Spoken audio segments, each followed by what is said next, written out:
Good evening and welcome to Pakistan Today News from our New York studio. I'm Chris Taylor. We begin with developments from Lahore, where Chief of Defense Forces Field Marshal Asim Munir has reiterated the Pakistan Army's zero-tolerance policy against any threat to national security. During a visit to Lahore Garrison, the military says Field Marshal Munir addressed officers and underscored the armed forces' commitment to safeguarding Pakistan's sovereignty, territorial integrity, and internal stability. He pledged that the military will respond to evolving challenges with professionalism and determination. The Army chief also attended detailed briefings on operational preparedness, observed advanced training exercises, and praised welfare facilities for troops. His visit included a stop at a state-of-the-art care center at CMH Lahore. The remarks come amid renewed concerns over terrorism and ongoing tensions along Pakistan's borders with Afghanistan and India.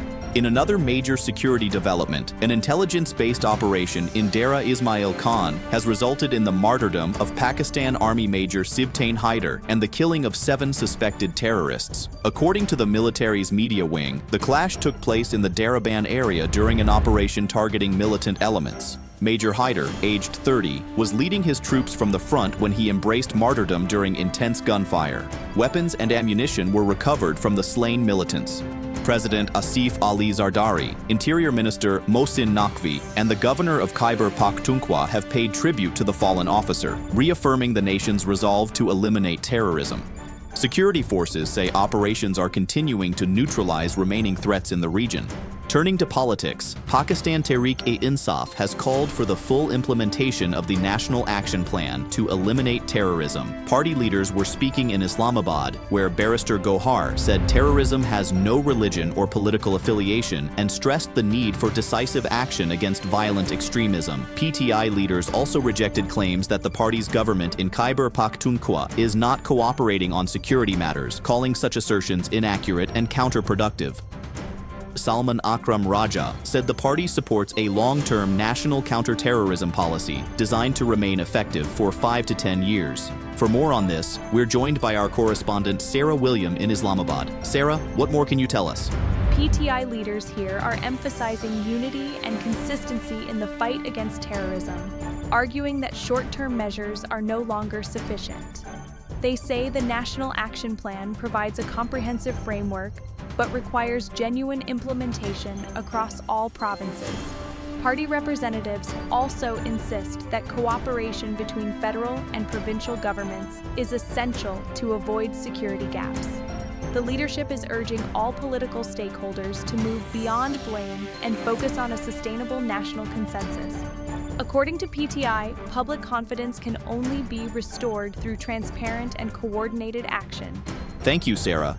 Meanwhile, Pakistan has reaffirmed its participation in the trilateral forum with China and Afghanistan. At a briefing in Islamabad, the Foreign Office said the mechanism reflects Pakistan's positive engagement on regional issues. Islamabad also reiterated its demand that Afghan authorities take concrete action against terrorist groups operating from Afghan soil.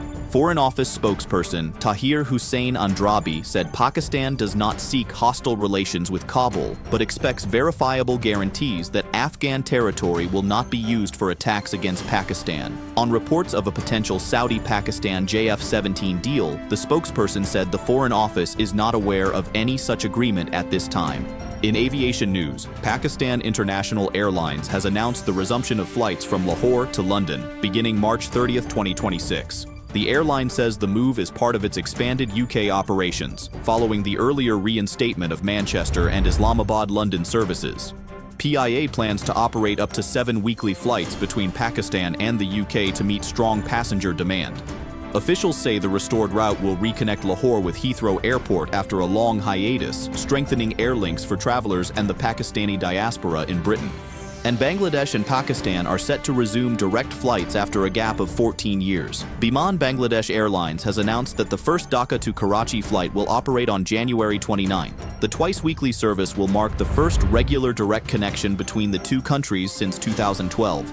The move is expected to significantly improve travel for business people, tourists, and families who currently rely on transit through Gulf hubs. The resumption follows recent diplomatic engagement aimed at improving bilateral ties. Finally, the Tehreek-e-Tahafuz-e-Iran Pakistan delegation has arrived in Lahore to launch a 3-day street mobilization campaign ahead of the February 8th polls anniversary. Sources say the convoy, led by TTAP chief Mahmood Khan Achakzai and joined by senior leaders including Allama Raja Nasir Abbas, traveled via GT Road and was expected to reach the city by evening. The opposition alliance aims to maintain political momentum through meetings and activities in the provincial capital, with Zaman Park cited as a central base. Organizers say the mobilization is part of broader preparations for protests planned around the poll anniversary, adding that the movement will remain peaceful and within constitutional limits. That's all for now. You're watching Pakistan Today News. I'm Chris Taylor.